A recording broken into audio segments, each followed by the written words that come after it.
Right, could I have all the kids at the front here? Do you want to put the light on, Jim? Jim, do you want the light, the bottom one? We've got a few effects this morning. Yeah, grab a seat down there, guys.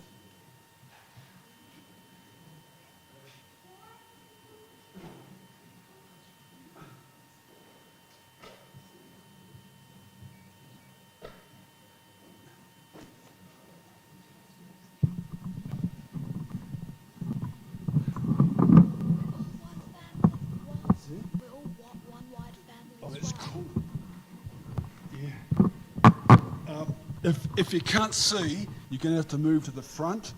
So it's kind of a kids thing this morning. So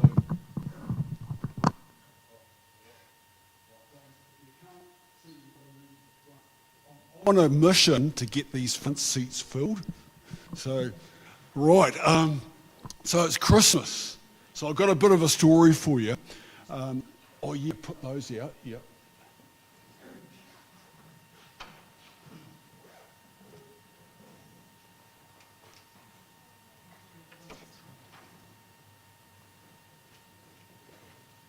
So what I need, who's got the graveliest voice here? Graveliest. You know, like, who's got the... it has to be a guy. Your voice would be really nice. I've got it. Is that your son? Yeah, Ben. Okay, we've got Ben. So, okay, Ben. So... Ben, when I get to a part in here, and I've got it, I'll just give you.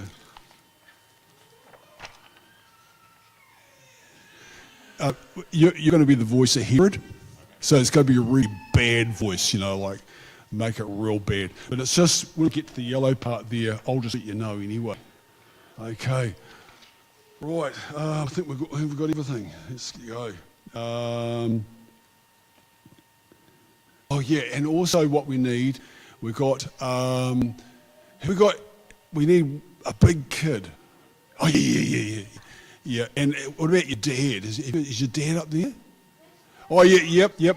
We got some satellite tracking going on to track the wise men. So up at the sound desk there, Jim will show you what to do.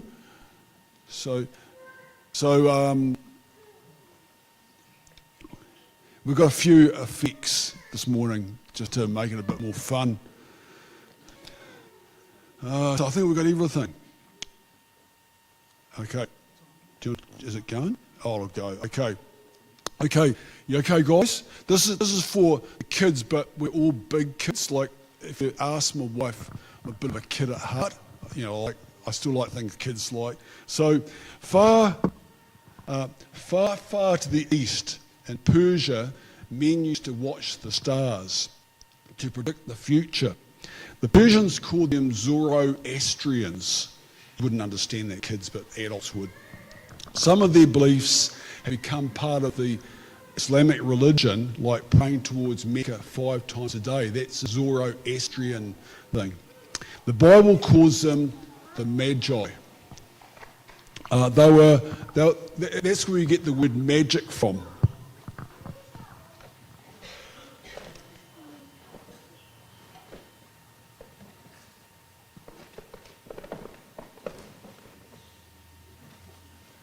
Found it. Maggi soup, so not Maggi soup. They were considered wise men. Kings sought them out for advice. Today we might call them astrologers, academics, scholars, talkback radio hosts, or podcasters. The men watched the stars. They had star charts and star maps that indicated the seasons. And the Magi used the stars to tell kings when to go to war and to predict to predict famine and years of plenty. And they could tell you about dynasties and families and all those sort of things. We need a star, don't we?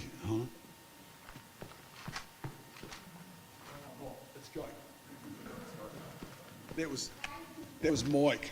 Thanks, Mike. Oh, the Jim. Okay. A star began to glimmer. Why it's shining. Yeah, a star began to glimmer in the east, where the sun rises. At first it was dim, but over days it climbed in the sky and set to the east of them. It wasn't predicted on the charts.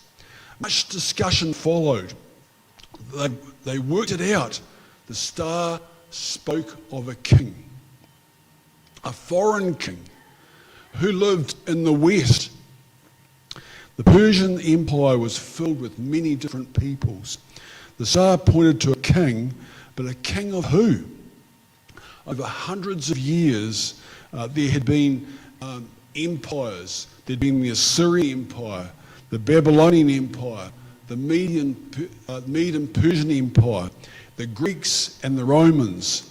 People would fight to defend their land and to stop resistance, so that there weren't guerrilla movements. What the empire's kings would do, they'd come and shift the people from out of their land to a different land, and they wouldn't fight for the land. It was a great way to stop resistance. Or the other thing they'd do is they'd take all the people of the land and sell them for money. They'd make them into slaves and sell them. So, which means there were people groups scattered all over the empire. So which king did this refer to? The Magi scholars were flummoxed. We have to find who this king is. So they decided to follow the star. It was a journey into the unknown. How many Magi there were? We don't know. We always say there were 3, just because there are 3 gifts, but there might have been 10. We don't know. And their journey was to discover a king. A king of who? A king, royalty. And they said, we must take gifts fitting for a king. Valuable, rare, precious gifts. Gifts from the best of Persia. Wow. So it was a huge risk. The Magi concealed the treasure in their bags, and protect them.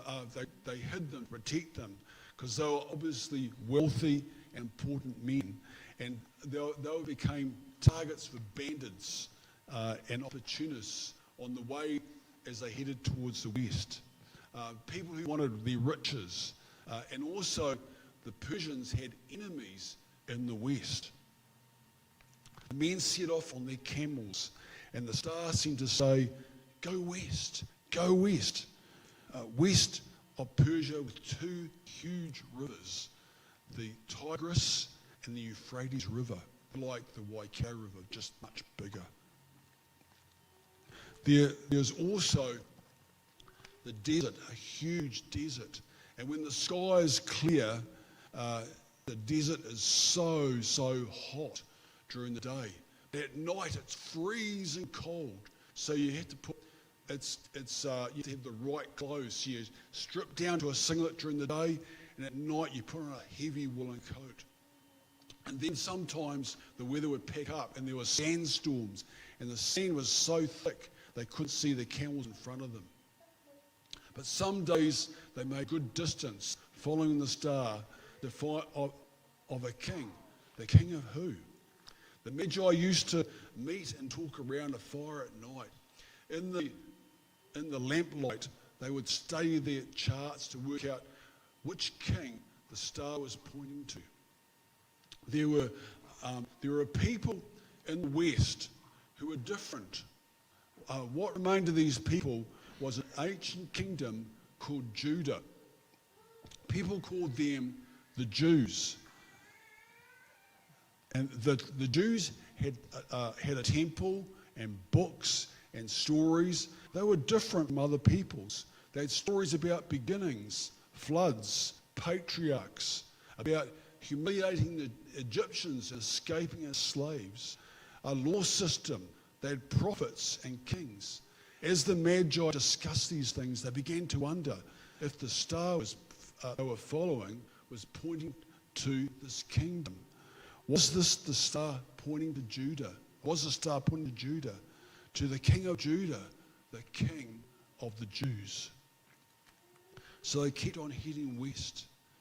Jerusalem. Who's heard of Jerusalem? You heard of Jerusalem? Well, that's so good.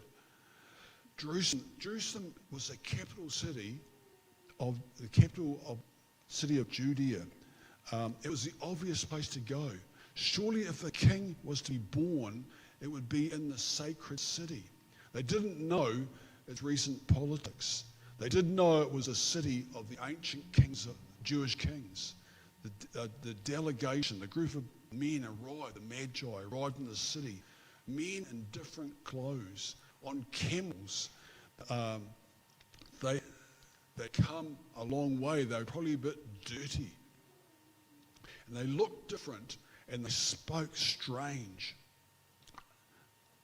Important men, they were scholars from the east, Persians.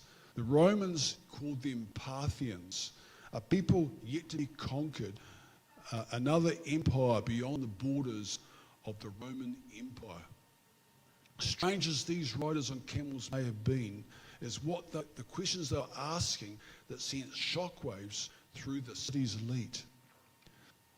In Jerusalem, at the top of the heap, was King Herod. It didn't take long for his spies to report the arrival of the Magi from the east. Herod was ambitious and brutal. He'd worked hard to get where he was, to be king. Herod had earlier captured Jerusalem with Roman help from a guy called Antigonus, a Persian-backed king. He had murdered 45 of the richest people who'd sided with Antigonus and pocketed all their wealth and destroyed any hope of rival empires. The Romans liked Herod because he was good at getting taxes. And so, but Herod was brutal. Caesar, he said of Herod, the pigs that feed the Roman army, because the Roman army used to have pigs that fed them like their moving cafe. He said the pigs of the Roman army fed better than Herod's men. Herod's brutality made him rich, one of the wealthiest men in the world at the time. Herod, at the start, Herod's rise was interesting. At the start of his career, he had backed the wrong Roman emperor. You've heard of Antony and Cleopatra? He backed Antony. But he changed sides when Antony lost to back the current emperor, Julius Caesar. He contended with Cleopatra, who had his mother-in-law whispering in her ear. Herod had 10 wives who were ambitious for their sons to be kings. Some of them he executed along with their sons. Herod called himself the king of the Jews. But Herod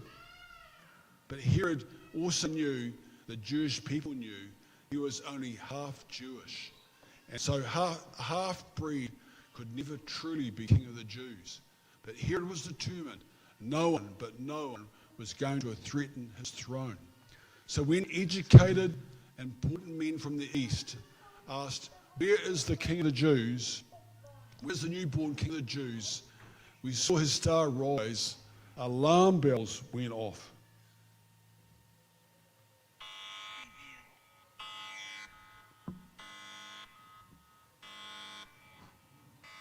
Well, I can't turn it off. Oh.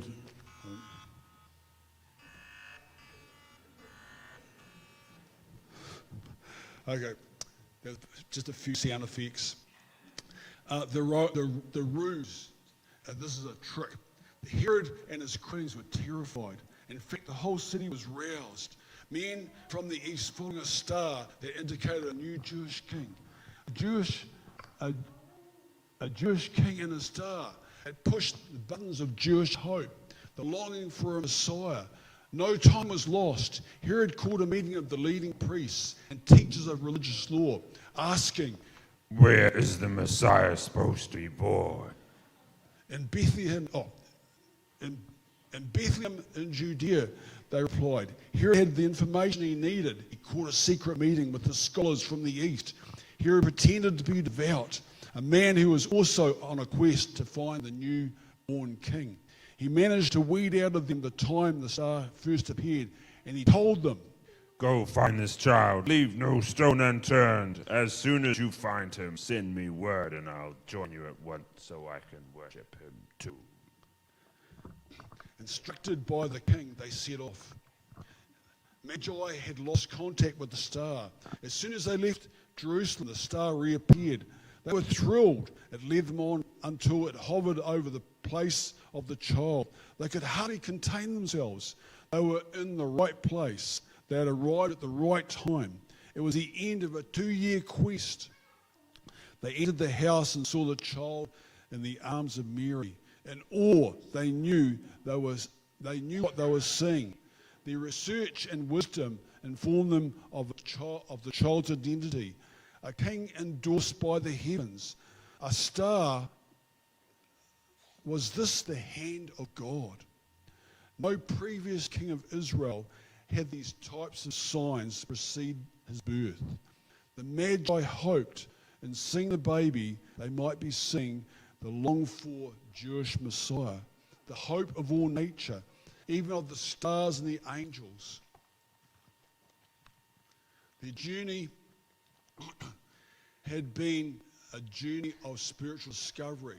At the start, they just knew about the Jewish God, but they felt like in the journey they'd come to know him. They kneeled and they worshipped him.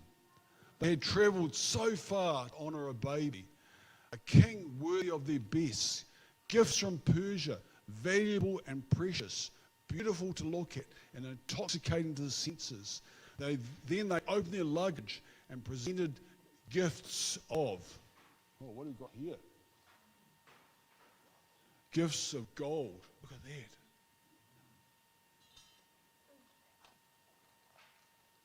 And gold bars. Oh, look at that. Lots of. And gold. Whoa, you can have that.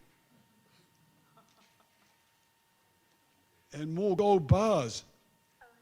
Whoa. And money. Lots of money. Oh, you can have that one too. Do you want that one? Oh.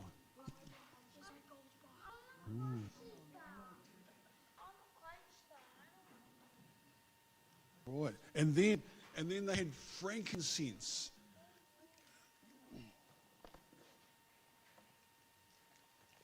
And frankincense smells the scent of wisdom. You smell it? Oh. And myrrh. Myrrh's an oil. It's the best sort of oil. So that's right, it's the best. And do you know why we give gifts at Christmas? Why? Why do you think we give gifts at Christmas? Why? Oh, well done. Well done. I'd give you a crunchy, but I haven't got any left. Okay. You can do a deal. Okay, the Magi were in wonder, but their stay was short. These men weren't even Jews, part of God's chosen race. Had followed God's leading through great difficulty, and God cared for them. The last day had been wonderful, but time was not on their side. Dark clouds of murderous intent were moving over Bethlehem. Do you know why that was? Why? The question, why were there dark clouds moving over Bethlehem? No. Does anybody know? Here, I think Grandma's got it. Yeah, it's Herod. Herod didn't want another king reigning. I'm not supposed to say that. You're supposed to work that out. So Herod didn't want another king. We lost it. The last day had been wonderful, but time was not on their side. Dark, murderous clouds of intent were moving over Bethlehem. That night, several of the Magi experienced dreams. Several of them woke up. One saying, I had a vivid dream. Another said, so did I. And then another said, so did I. And so did I. So did I. They had all experienced a dream. There was an urgency about the dreams. Collectively, they knew God was warning them. They compared notes and they realized they had a strategy. Their strategy was once, get out of the country by another route. Don't return to Herod and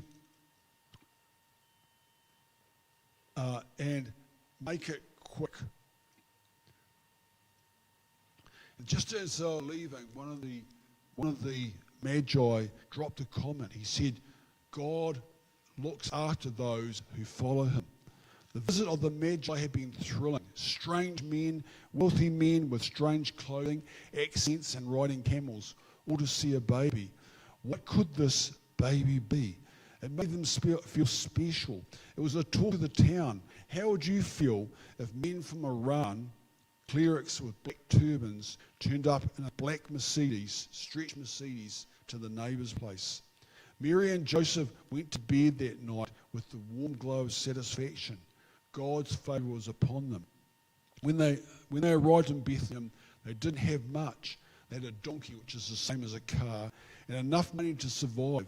Joseph would have to find work, but the gifts had increased their wealth several times over. And about midnight, they'd gone to bed. About midnight, Joseph woke, and he shook Mary. He said, get up, we've got to leave. And Mary was exhausted, and she didn't want to wake up. Joseph continued to shake her, shaking Mary. I had a dream. An angel appeared to me, he said, get up, get out, flee to Egypt with the child. And his mother, stay there until I tell you to return, because Herod is going to search for the child to kill him. And it was dark. There was no electricity. So they grabbed everything, which wasn't much, and they fled into the night. They were now heavier. They had a baby and the gifts of the Magi. When the Magi didn't send any messages to Herod, Herod realized the Magi had not taken his bait. And by the time morning came, Herod's troops were in Bethlehem with their swords. The soldiers were going from house to house, demanding any boys 2 years old and younger, because that's how long they'd followed the star. The soldiers would take the baby from the mother. By dawn, the village was in panic as family after family started shuttling babies to hide them from Herod. As Mary and Joseph left the town, they heard the screams. They had escaped. Joseph, Mary, and their baby. They had no money, but they had escaped. God had saved them. God looks after those who follow him.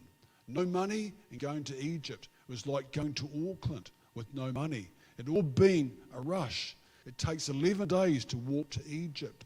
They now had a baby. They needed a place to stay and food to eat.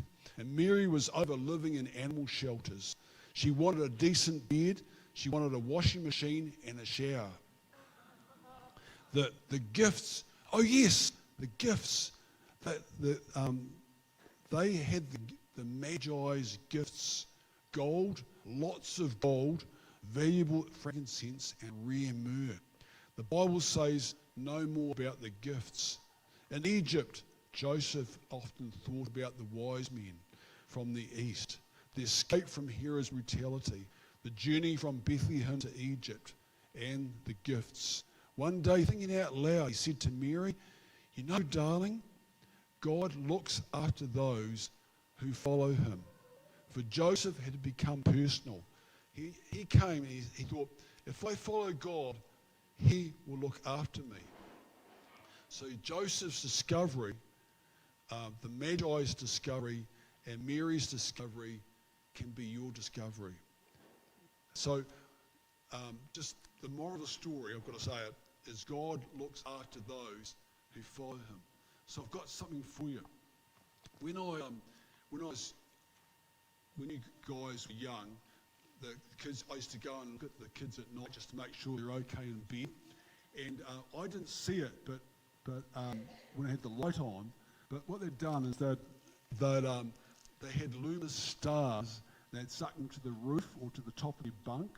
And so I went in, the stars were glowing. So I've got something for you guys. I've got some stars for you. And if you look at those stars, oh, these in here, these here. What I'll do is I'm just going to charge them. They've got a sticker on the back, but don't tell mum or dad. But what you do is you can put it on the roof or on top of your bunk bed, and I'll show you what happens.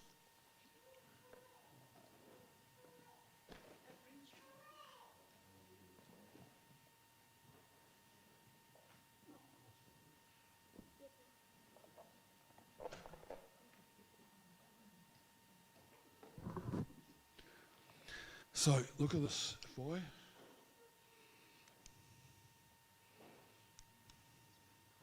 See it shines? It'll shine with just normal light.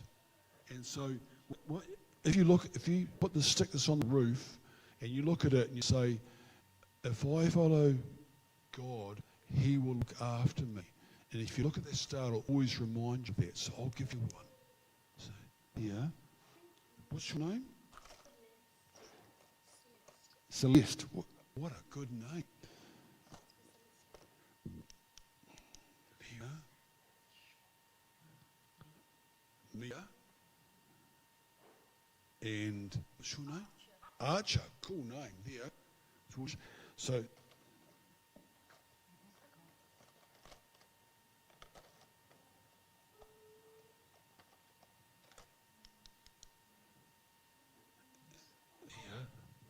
So, anybody else, any other kids want one? Oh, if they come up, they can come and get one. Okay. So that's my story. So when you look at those stars, you stick them on your roof and at night, and they'll charge up. And if you follow God, he will look after you like the wise men. Okay? Oh, here's something else. Yeah? Gabriel. Is there anybody else? Okay. Okay. Okay. We're done. Okay.